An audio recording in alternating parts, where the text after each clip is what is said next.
3.1경제독립TV 신동일 소장입니다.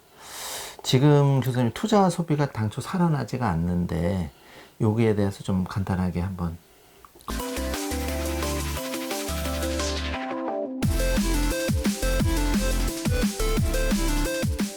예. 지금 흔히 그 뉴노멀 시대라고 얘기를 하는데요. 네. 그 뉴노멀이라고 얘기하는 거는 지금 어떤 의미에서 사저 시대입니다. 그러니까는 저금리, 저투자, 네. 저성장, 저물가.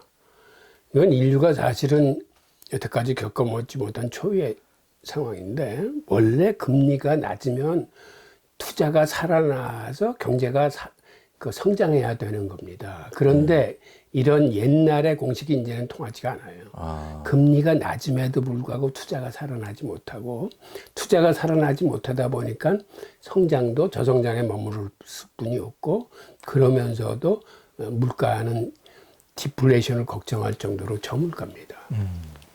그러니까 이런 상황에서 투자가 살아나지 못하고 소비가 부진한 이유는 우리가 두 가지를 생각할 수 있어요. 하나는 공급 과잉입니다. 그러니까 과학기술이 발전하면서 생산성은 극도로 향상을 해서 이제는 공급이 넘치는 사회가 됐어요. 그런데 사회에서 이 공급을 제대로 소화를 시켜주지 못합니다. 그 이유는 이게 금융자본주의의 어떤 본질적인 문제인데요. 이게 왜 그러냐면 과거에는 중산층이나 서민들이 웬만한 그 사회 소비 수요를 이뤄냈어요. 그런데 지금은 옛날만큼 이거를 이뤄내지 못합니다. 그 이유는 소득이나 부가 상위 1%한테 편중되면서 이런 현상이 생기는데, 무슨 얘기냐면 상위 10%가 전체 소득의 이제는 반 이상을 가져갑니다. 이건 무슨 얘기냐면 10명이 모여있는 사회를 한번 가정해 봤을 적에 돈 잘 버는 한 사람이 나머지 9사람보다 돈을 더 많이 버는 거예요. 그러면 어떤 일이 벌어지냐면 사실은 중산층이나 서민은 버는 대로 웬만큼 다 써요. 저축 여력이 크지 않습니다. 그렇죠. 그래서 그들한테 들어간 돈은 사회로 다시 소비로 나와. 근데 한 사람이 독점적으로 사회의 소득의 반 이상을 가져가면 이 사람은 쓰는데 한계가 있어서 이 사람한테 들어간 돈은 사회로 흘러나오지 못하고 이게 곳간에 축적이 됩니다. 즉 사회 소득의 절반 가까이가 사회로 다시 나오지 못하고 축적이 되다 보니까는 수요는 팍 줄어드는 거예요. 공급은 늘어나는데 수요가 팍 줄어들면은 이게 불황이자 공황이에요. 그러니까 1929년도에도 상위 10%의 소득이 전체 소득의 50%에 도달했을 적에 대공황이 터집니다. 2008년도 글로벌 금융위기도 상위 10%의 소득이 50%에 근접했을 적에 글로벌 금융위기가 터졌어요. 그 후 이러한 거는 개선되지 않고 지금도 상위 10%가 전체 소득의 50% 이상을 가져갑니다. 그러다 보니까 어떤 문제가 생기냐면 부의 편중이 날로 극심해져 가는 거예요.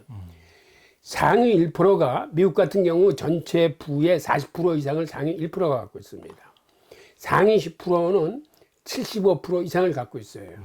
그럼 나머지 국민들 90%는 전체 부의 이제는 4분의 1도 못 갖고 있어요. 그러다 보니까 소득 불평등이 날로 심화되면서 빈부격차도 날로 커집니다.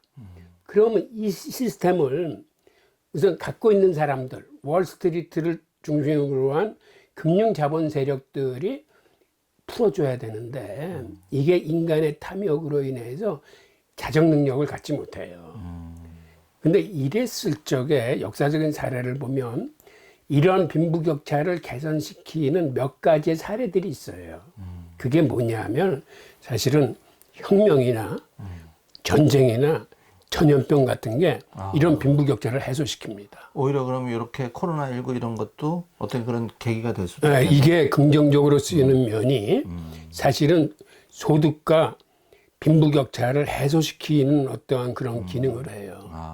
그럼 미국 사례만 보더라도 지금 미국의 재정 부양책이 네. 어떤 방향으로 이게 바뀌어가고 있냐면 원래 재정의 큰 기능은 민간 섹터에서 하지 못하는 공공적인 자원의 배분 역할을 해요. 네.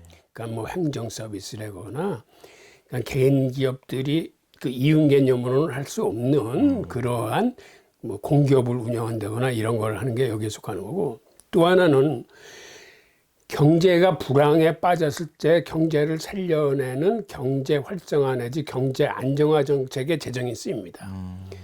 여태까지는 이게 주로 쓰였어요. 그런데 재정의 3대 기능 중에 하나인 이제는 재정이 소득 불평등을 해소시키고 있어요. 사실은 누진적인 조세를 거둬들이고 있다거나 하는 것도 이게 소득 불평등 개선 기능을 하고 있는데, 이제는 재정이 그러한 조세 영역을 벗어나서 아주 직접적으로 그러한 소득 재분배 현상을 가져오는데, 그게 바로 우리들이 이번에 본 기본소득이에요. 기본소득이라는 건 없는 사람들한테 직접적으로 그 소득을 나눠줘 가지고 이 재원으로 경제를 다시 활성화시키는 의미가 있어요. 그러면 여기서 이제 기본소득을 마치 자본주의의 어떤 적으로 생각하는, 또 시스템에 모순되는 걸로 생각하는 게 많은데, 교수님 말씀을 듣고 보니까 이게 부익부 빈익빈이 극도로 심화되면 사실은 혁명이나 다른 그런 어떤 피를 보고 해결하지 않으면 결국은 기본소득도 하나의 대안으로서 좀 논의가 되는 그렇죠. 것도. 기본소득이 어떠한 퍼플리즘 혹은 좌파적 시각으로 이렇게 바라보는 사례도 있는데, 이번 경우는 좀 특이해요. 그는 사실은 자본주의 종주국인 미국이 기본소득을 받아들였다는 자체가 이거의 효용을 인정한 겁니다. 왜 그러냐면 기존의 양적 완화 정책의 가장 큰 문제는 뭐냐면 이게 있는 사람들한테 돈이 흘러 들어가서 자산 가격만 높이고 그동안에 물가가 오르지 않았다는 얘기는 이게 중산층이나 서민들한테는 이 유동성이 가지 않는 거예요. 그러니까 있는 사람들의 잔치만을 해가지고 부동산 가격하고 자산 가격만 올려놓는 거예요. 그러다 보니까 사실은 금융 리더나 이 재계 리더들이 반성을 시작하는 거예요. 그간 우리가 양적 완화를 그렇게 했는데 결국은 경제를 못 살리지 않았느냐. 그리고 이게 자산 가격만 올리고 중산층과 서민들의 소득이나 이런 건 더 지금 불합리하게 지금 진행되고 있지 않느냐는 반성에서 나온 게 지금의 재정 정책입니다. 그래서 지금의 재정은 어떻게 풀리냐 하면 근본 상반기에 미국의 재정이 3조 한 4천억 달러가 풀렸는데 그 중에 가장 큰 부분이 개인들한테 직접 쏴준 돈입니다. 그렇죠. 그 개인들한테 직접 쏴줬다는 건 그게 우선 기본소득, 그 다음에는 실업급여 이런 식으로 예전에는 월스트리트라는 금융권을 통해서 유동성이 살포된 게 양적 완화냐면 이제 재정부양책은 필요한 개인이나 기업한테 직접적으로 필요한 액수만큼을 딱 쏴주는 거예요.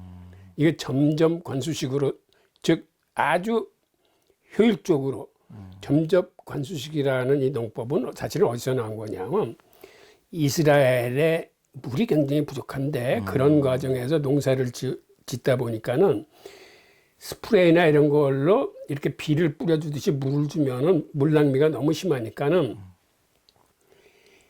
그 작물 밑에다가 조그만 그 파이프를 깔아가지고 거기다가 컴퓨터로 제어해가지고 뿌리에다 정확하게 겨냥을 해서 물을 몇 방울을 떨어뜨릴 것인지를 컴퓨터로 제어해서 농사를 짓는 거예요. 그러면 이제 식물이 정확하게 크죠. 네, 그러니까 적은 물로 가장 효율적으로 크는 거예요. 맞습니다. 바로 기본소득의 개념이 그런 거예요. 사회적으로 이제는 빈부격차나 소득 불평등이 심해져가지고 그 자력으로 살 수 없는 사람들한테 직접 쏴줌으로써 그 사람들이 경제를 활성화시키는데 기여하게 만드는 거예요. 그 다음에 현대 통화 이론이라는 게 이번 그 미국의 재정부양책에 들어가 있는데 이건 무슨 얘기냐면 기존에는 연준이 통화 주도권을 갖고 있었어요. 예. 그런데 이제는 통화 주도권이 정부로 넘어옵니다. 아, 현대 통화 이론이라는 게 바로 예. 통화 주도권을 정부가 갖고 예. 실업자들한테 일자리를 창출시켜서 일자리 최후의 보루를 정부가 하려는 거거든. 정부가 통화 주도권을 가져와서. 근데 요번에 지금 상반기에 보면 연준이 실제로 양적 완화를 통해서 돈을 푼 거는 한 1조 1천억 달러뿐이 안 돼요. 그들이 3, 4월 달에 2조 9천억 달러의 양적 완화를 한다고 그랬는데 그 중에 사실은 1조 8천억 달러는 정부가 재정 정책을 하기 위해서 판 국채를 사들인 금액이에요. 그러니까 순수하게 통화 정책은 연준은 1조 1천억 달러뿐이 안 되고 올해 미국 정부가 푸는 돈이 5조 8천억 달러나 됩니다. 그러니까 연준이 푼 금액보다 5배 이상을 미국 정부가 더 풀어요. 즉 이 얘기는 통화 주도권이 이제는 완전히 미국 정부로 넘어간 거예요. 네. 지금 연준이 저렇게 연준 의장이 나와서 많은 립 서비스를 하지만 실질적으로 지금 연준이 할 수 있는 행동은 없어요. 사실은 미국 재무부 연준 의장의 입을 쳐다볼 게 아니라 지금 재무부 장관의 입을 쳐다봐야 돼. 이쪽이 워낙 큰 금액이 나오고 이게 아주 목적별로 정확하게 지금 자금을 쏘기 때문에. 예. 그런 의미에서 교수님 말씀을 듣고 보다 보니까 우리가 그동안 자본주의에 너무 치우친 나머지 기본소득이나 이게 부익부 빈익빈이 심화되는 건 사실 설명하기가 이런 시스템에서 어떤 획기적으로 변화가 안 되니까 결국은 정부의 힘을 통해서 이번에 저희들도 예산이 많이 들긴 했지만 이제 긴급재난지원금이나 2차, 4차 추경까지 하면서 이제 그렇게 했는데 사실 뭐 반대 입장도 있지만 이렇게 돌이켜보면 정말 없고 가난하고 기초생활 수급자들한테는 사실 그런 게 필요하거든요. 왜냐면 너무 이제 자본의 힘이 무서운 게 한 사람 몰려 있으면 이게 정말 곳간에서 계속 고여 있고 창출이 안 되니까.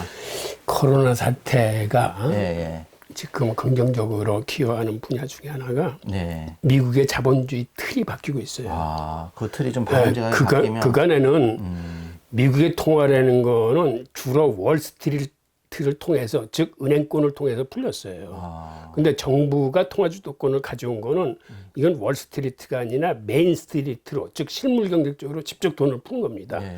메인스트리트라는 게 기업들과 개인 소비자들이 있는 게 메인스트리트예요. 네. 그러니까 월스트리트는 금융, 은행권들이 있는데 이쪽을 통해서 돈을 푸는 거하고 직접적으로 기업이나 개인들한테 돈을 쏴주는 거는 이게 굉장히 큰 차이가 있는데 미국의 자본주의가 그간의 금융 자본주의에서 이제는 메인스트리트를 향한 자본주의로 근본적인 틀이 바뀌고 있는 거예요. 곁들여서 저는 이제 뭐 저희들은 이제 그 3일 경제도 TV는 재테크나 그런 걸 다루고는 있지만 중국이나 이런 약진을 보면서 느끼는 거는 사실은 이거를 물론 기업가가 이제 그 주도적으로 테슬라 같은 기업들이 테슬라라는 이제 앨런 머스크라는 그런 사람들이 혁신을 이끌고 있는데 사실 우리나라도 굉장히 똑똑하고 스마트하고 정말 유대인 얘기는 좀 이따 여쭤보겠지만 버금가는 그런 사람이 많은데도 불구하고 이런 아까운 역량과 재능을 발휘를 좀 못하고 있지 않은가 지금 굉장히 빠르게 나가고 있는데 그래서 그런 걸 보면 조금 우리가 이제 그 사회 각 뭐 정치, 입법, 행정이 다 있는데 조금 멀리 보고 좀 그런 거를 큰 틀에서 좀 추진을 하면 굉장히 우리가 뛰어난 민족이잖아요. 그리고 이런 것도 좀 양적, 이게 그러니까 부익부 빈익빈도 좀 더 이렇게 중산층도 늘어나면서 사회가 안정될 텐데 좀 하여튼 그런 생각이 들었습니다, 교수님.